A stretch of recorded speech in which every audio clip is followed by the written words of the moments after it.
So mindfulness means I'm paying attention on purpose. I am intentionally living in this present moment. Believe it or not, it's a skill to have something terrible go on at home and to go to work and not talk about that terrible thing to all of your coworkers. Okay?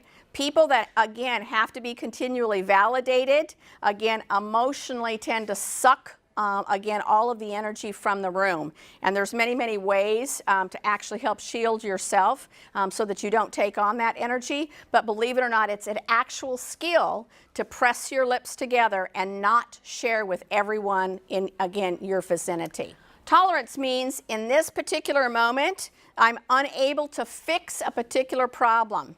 It means I'm going to have to tolerate it. It means I'm going to have to live with it in this moment. And what do I do to act opposite as I'm tolerating something uncomfortable? Again, one of the skills is to be able to act opposite in any particular situation. I don't know, I've been in, had a checker at Walmart check me out incredibly slowly. And it's a question of standing there, breathing in, breathing out, pressing my lips together, and deciding in this moment that I'm going to tolerate this particular thing. I'm not going to bark at her. I'm not going to huff myself around. I'm not going to roll my eyes. I'm not going to do any of that. I'm just going to breathe in and breathe out and stay in that present moment. As I stay in that present moment and I choose not to do any of those things, what I'm doing is I'm choosing my thinking, and at the same time I'm choosing my emotion. And I can be impatient. I can feel that impatience rise up, and I can release it and let it go. Your emotions, believe it or not, only last 8 minutes. Scientific fact. Well, what happens if I'm sad all day? Or what happens if my dog dies and I cry all day? Well, what happens is your emotion peaks at about 8 minutes. That's about the time, if you're crying, that you get the hiffles, right? That stuff that happens, okay? And then it feels better. And what we do, if we're not, again, coached or trained or given skills, is we grab a hold on that emotion again because we feel sad. We feel sad for what's happened. And we will then, again, experience that emotion again. And then it will peak where you get the hiffles again. Okay? And then it will begin to reduce again. And instead of having somebody say, hey, you know what, this is a tragedy. I understand that this is a really big loss. But, you know, let's you and I go for a walk. Let's you and I go to the park. Let's you and I go to the movies. Those are all acts. Those are all activities that, again, turn my thinking. And there's nothing wrong with having your thinking turned away from, again, a distressful event. It's okay. If you can't solve the event in that moment, you can turn your thinking again and make changes. So I can contribute. I can bake cookies and take them to my neighbor. Something as simple as that. I can do my children's laundry. I can make sure that my husband's sock drawer has got the socks in the right order for him, whatever the case may be. I can contribute in some way. I can make a comparison. My comparison is always, if it's not as bad as Auschwitz, I can live through anything. That's the bottom line. It was a terrible thing.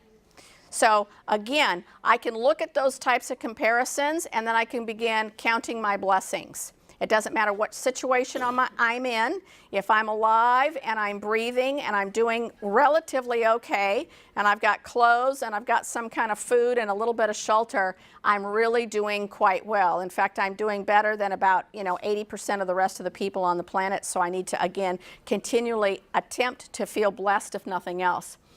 Opposite emotion, I tell people that, again, if you're in a position in your life where things aren't going well, it's probably not time to listen to that Somebody Done Somebody Wrong song. Okay? This is not where you listen to the country western music where she takes a Louisville Slugger to both headlights, slash a hole in all 4 tires, and carves her name into his leather seats. Don't do that. Believe it? Yeah. Yeah. Yeah.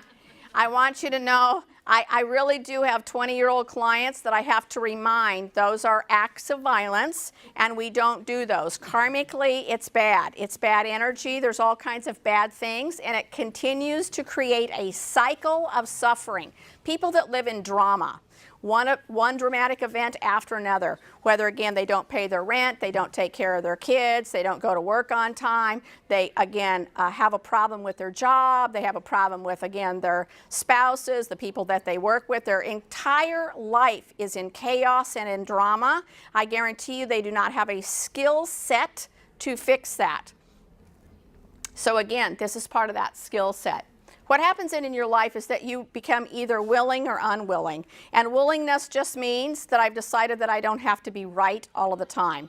I don't have to be righteous all of the time. I'm willing to do what's just needed in the moment.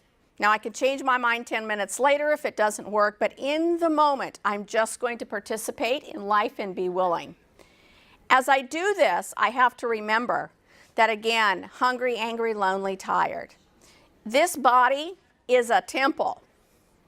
Every single major religion teaches that. If you're not fixing the temple on a regular basis, if you're not honoring this temple, if you think that eating ding-dongs and ho-hos in the morning for breakfast and chugging it with chocolate milk is going to help your brain think better, I guarantee you it won't. If you are out of the law of cause and effect, if you are living yourself outside of the law doesn't change. We just break ourselves against the law. And as you look around, I want you to know all of the cultures, not just this culture, not just where I'm from, but people are attempting to break themselves against the law. And they do that in regards a lot of time to the way that they eat and the way they sleep and the way that they take care of themselves, the drugs that they take, the drugs that they don't take. All of those things affect this particular temple, and you don't have to like this temple. You don't have to like the fact that you got the body that you got. The fact of the reality is this is the body that you got. This is the cards you were dealt. And if you're dealt the cards that you've got, you can throw them down and walk off, or you can just play the hand that you've got. It's a real simple choice. And if, in fact, you've thrown them down, it's okay to pick them back up and to say, you know what, I've decided to play these cards because this is the reality in this particular moment. So I'm going to play these cards to the best of my ability, and this is how I'm going to live my life.